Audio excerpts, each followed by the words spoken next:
Hello बच्चों, तो कैसे हैं आप सब। आई होप आप सब अच्छे होंगे और आपकी बोर्ड एग्जाम की तैयारी भी बेहतर तरीके से चल रही होगी।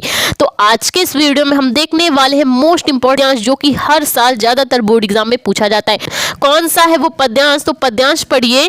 पद्यांश है सावधान मनुष्य, यदि विज्ञान है तलवार तो इसे दे फेंक, तजकर मोह स्मृति के पार, हो चुका है सिद्ध है तू शिशु अभी अज्ञान, फूल की कांटों की तुझे कुछ भी नहीं पहचान, खेल सकता तू नहीं ले हाथ में तलवार, काट लेगा अंग तीखी है बढ़िया धार। ठीक है, तो मनुष्य की बात की जा रही है, पहचानना बहुत ही आसान है। मनुष्य की बात की जा रही है, अर्थात इसके चैप्टर का नाम क्या हो जाएगा, अभिनव मनुष्य। अब चैप्टर का नाम पता चल गया हमें कि अभिनव मनुष्य का है। अब भैया अभिनव मनुष्य के कवि कौन है, किसने लिखा है अभिनव मनुष्य को, तो अभिनव मनुष्य के जो कवि हैं वो है रामधारी सिंह दिनकर जी। कौन है, रामधारी सिंह दिनकर जी द्वारा लिखित अभिनव मनुष्य है। ठीक है, तो पहला क्वेश्चन पढ़िए। क्वेश्चन हमारा पहला है, पाठ का शीर्षक और कवि का नाम बताइए। ठीक है, पाठ का शीर्षक क्या है और कवि का नाम क्या है ये हमें बताना है। तो पाठ का शीर्षक तो आपको पता चल गया कि ये आपके अभिनव मनुष्य चैप्टर का है। ठीक है, तो ये हो गया पाठ का शीर्षक, और कवि का नाम भी आपको पता चल चुका है कि रामधारी सिंह दिनकर जी द्वारा लिखित अभिनव मनुष्य। ठीक है, तो क्वेश्चन करना कैसे, पहले तो ये समझिए क्वेश्चन करना कैसे। आपको सबसे पहले डालना होगा संकेत। क्या डालना होगा, सबसे पहले आपको संकेत डालना होगा और इसके शुरू के कुछ शब्द और आखिरी के शब्द, बाकी के बीच में डॉट डॉट लगाना है। तो हमने लिख लिया सावधान मनुष्य डॉट डॉट बड़ी यह धार। ठीक, बढ़िया धार, हमने ये संकेत डाल लिया। अब क्वेश्चन हमसे पहला पूछा जा रहा है, पाठ का शीर्षक और कवि का नाम बताइए। तो हम क्या करेंगे, हम यहाँ पे मिडिल हेडिंग डालेंगे, पाठ का शीर्षक और कवि का नाम। पाठ का शीर्षक हमारा क्या है, अभिनव मनुष्य है, और जिसके कवि कौन है, रामधारी सिंह दिनकर जी है। इसके कवि कौन है, रामधारी सिंह दिनकर। अगला क्वेश्चन पढ़िए, कवि मनुष्य को सावधान क्यों कर रहा है। अगला क्वेश्चन हमारा है, कवि मनुष्य को सावधान क्यों कर रहा है, विज्ञान को तलवार क्यों कहा गया है, मनुष्य को किस चीज की पहचान नहीं है, और रेखांकित अंश की व्याख्या। तो सबसे पहले हम क्या करेंगे, इस पांचवें क्वेश्चन को अगर हम सॉल्व कर लें तो इन क्वेश्चन के आंसर हम आसानी से दे पाएंगे। पहले ये समझिए, ठीक है, तो सावधान मनुष्य यदि विज्ञान है तलवार, हमारे जो कवि रामधारी सिंह दिनकर जी है वो कह रहे हैं कि हे मनुष्य तू अभी सावधान हो जा, यदि विज्ञान एक तलवार है। विज्ञान क्या है, एक मान लीजिए तलवार है। तलवार है तो अगर तू उसे हाथ पे लेगा तो वो तुझे ही काट देगी। अगर विज्ञान तलवार है तो इस विज्ञान रूपी तलवार को तू फेंक दे, तजकर मोह स्मृति के पार, और अपनी मोह, जिस मोह के कारण तूने इसे पकड़ा हुआ है कि तू नए नए नित नए कारनामे करेगा, जैसे नित नए उपयोग करते हैं ना वैज्ञानिक लोग, विज्ञान की हेल्प से ही तो करते हैं। मोबाइल आया, कंप्यूटर आया, लैपटॉप आया, आपने क्या क्या, विज्ञान कितनी तरक्की कर रहा है, आज चांद पर भी पहुंच चुका है आदमी।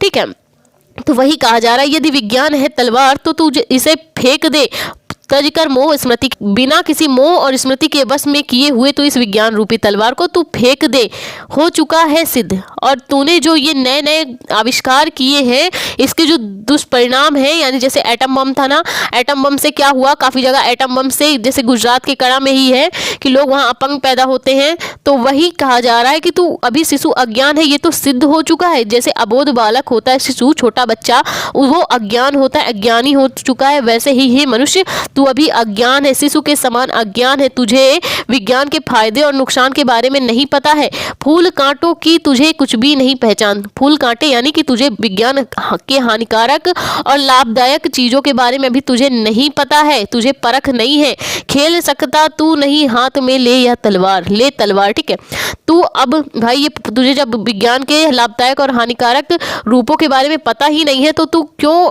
इस विज्ञान रूपी तलवार को हाथ में लेकर खेल रहा है। तू ये क्योंकि विज्ञान रूपी तलवार खेलने के लायक नहीं है, काट लेगा अंग तीखी है बड़ी यह धार। ठीक है, विज्ञान के ऐसे ऐसे हानिकारक प्रभाव हैं कि तू इस विज्ञान के कारण खुद का ही नुकसान कर लेगा। वही कहा जा रहा है कि विज्ञान की जो तलवार है बहुत ही तीखी है और तू इससे खुद का ही नुकसान करेगा। ठीक, तो ये क्या है, ये इस जो पद्यांश है इसका अर्थ है। जी है, तो हमारा अगला क्वेश्चन देखिए, हमारा अगला क्वेश्चन क्या कह रहा है, कवि मनुष्य को सावधान क्यों कर रहा है। कवि हमारे जो रामधारी सिंह दिनकर जी है वो मनुष्य को सावधान क्यों कर रहे हैं। कवि ने आज के भौतिकवादी और वैज्ञानिक युग के मानव को यह चेतावनी दी है कि तू अभी यदि सावधान नहीं हुआ तो विज्ञान के तुझे दुष्परिणाम भी भुगतने पड़ेंगे, क्योंकि विज्ञान रूपी तलवार से केवल अंग को चोट ही पहुंच सकती, यानी कि क्या है, इसके अगर फायदे हैं तो इसके नुकसान भी है। ठीक है, अगला क्वेश्चन पढ़िए।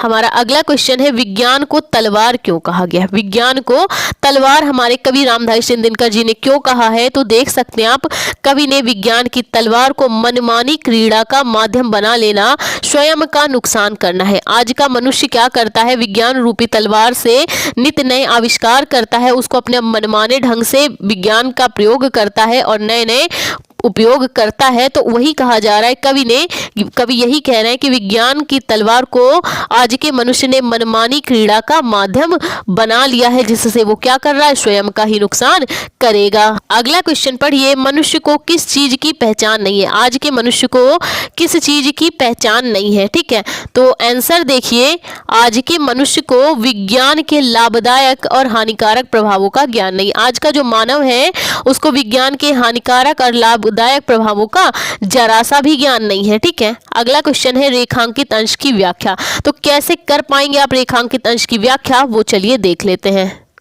तो देख सकते हैं आप, सबसे पहले हमें क्या करनी है, हेडिंग डालनी है, रेखांकित अंश की व्याख्या। लिखना कैसे है, प्रस्तुत पंक्तियों में हमारे कवि रामधारी सिंह दिनकर जी कहते हैं कि हे मनुष्य, यह तो सिद्ध हो गया है कि तू अभी अज्ञानी है, यानी अबोध बालक के समान है। अबोध बालक जैसे उसको जरा सा भी ज्ञान नहीं होता है, वैसा ही तू क्या है, हे मनुष्य, तू एक अज्ञानी अबोध बालक के समान है।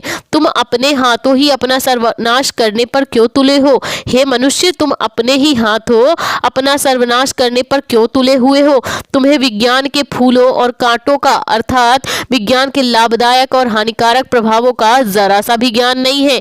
अणु बम का प्रयोग करके विज्ञान पर गर्व करने वाले हे मनुष्य, तुमने अपनी अबोधता और विवेकहीनता को सिद्ध कर दिया है। अणु बम का प्रयोग करके विज्ञान पर गर्व करने वाले मनुष्य, तुमने अपनी अबोधता और विवेकहीनता को सिद्ध कर दिया है। तो ये क्या होगा, इसकी रेखांकित अंश की व्याख्या। तो इस टाइप से क्या किया जाता है, किसी भी गद्यांश के प्रश्नों के उत्तर दिए जाते हैं। तो आई होप आपको गद्यांश के प्रश्नों के उत्तर देना अच्छी तरह से समझ में आया हो तो प्लीज वीडियो को लाइक, हमारे चैनल को सब्सक्राइब करें। Thank you for watching this video.